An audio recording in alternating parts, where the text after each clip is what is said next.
Hello అండి, welcome back to our channel. నేను ఈరోజు పొటాటో చీజ్ బాల్స్ ప్రిపేర్ చేశానండి. ఇది ఏ విధంగా చేశానో నేను మీకు చూపిస్తానండి.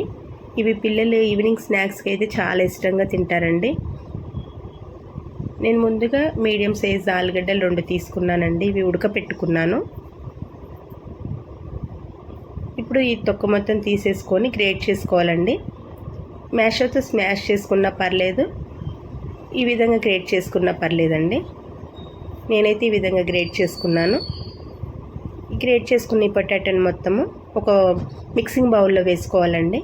ఇప్పుడు సన్నగా కట్ చేసి పెట్టుకున్న ఆనియన్స్, పచ్చిమిర్చి, కొత్తిమీర ఇవన్నీ కూడా ఈ మిక్సింగ్ బౌల్లో వేసుకోవాలి. ఇప్పుడు 1 టేబుల్ స్పూన్ కారం వేసుకోవాలండి. ఇప్పుడు 1 టేబుల్ స్పూన్ సాల్ట్ కూడా వేసుకోవాలి. 1 టేబుల్ స్పూన్ ధనియా పౌడర్ వేసుకోవాలి. 1 టేబుల్ స్పూన్ గరం మసాలా వేసుకోవాలి. 1/2 టేబుల్ స్పూన్ పెప్పర్ వేసుకోవాలి. సన్నగా కట్ చేసి పెట్టుకున్న వెల్లుల్లిపాయలు వేసుకొని ఇలా బాగా మిక్స్ చేసుకోవాలండి. ఈ విధంగా బాగా మిక్స్ చేసుకోవాలి. అన్నీ బాగా మిక్స్ అవ్వాలండి. ఈ విధంగా మిక్స్ చేసుకున్నానండి. ఇప్పుడు స్క్వేర్ షేప్లో చీజ్ని కట్ చేసి పెట్టుకోవాలి. ఇప్పుడు ఈ బంగాళాదుంప దాంట్లో ఈ చీజ్ని పెట్టుకొని రౌండ్ బాల్స్ చేసుకోవాలండి. షేప్ అనేది సిలిండర్ షేప్ అయినా పర్లేదు, రౌండ్ షేప్ అయినా పర్లేదండి.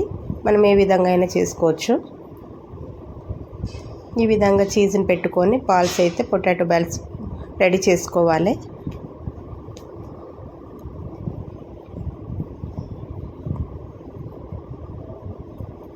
ఇలా విడిపోకుండా పర్ఫెక్ట్గా చేసుకోవాలండి. ఫైనల్గా అయితే ఈ బాల్స్ రెడీ చేశానండి. ఇప్పుడు ఒక బౌల్ తీసుకొని 1 టేబుల్ స్పూన్ కార్న్ ఫ్లోర్ వేసుకున్నాను. 1 టేబుల్ స్పూన్ మైదా కూడా వేసుకొని 1/2 టేబుల్ స్పూన్ పెప్పర్ వేసుకొని వాటర్ వేసుకొని లిక్విడ్లాగా కలుపుకోవాలండి.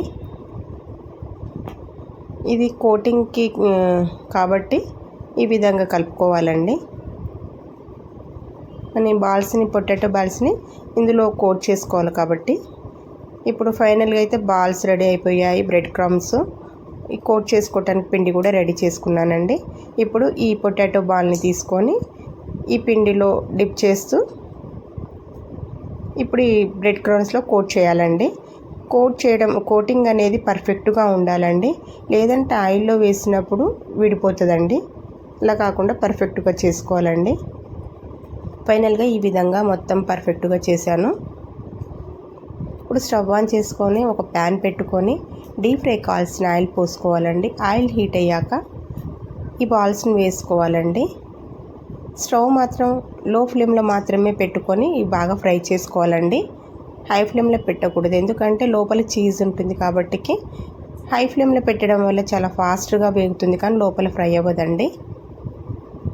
సో అలా కాకుండా ఇవి గోల్డెన్ బ్రౌన్ కలర్ వచ్చే వరకు మనం బాగా ఫ్రై చేసుకొని ఒక ప్లేట్లోకి ట్రాన్స్ఫర్ చేసుకోవాలండి. ఉన్న బాల్స్ని మొత్తం ఈ విధంగా ఫ్రై చేసుకోవాలండి. ఫైనల్గా అయితే ఈ విధంగా బాల్స్ రెడీ చేసుకున్నానండి. ఇవి చాలా టేస్ట్గా ఉంటాయండి. నచ్చితే మీరు కూడా ట్రై చేయండి.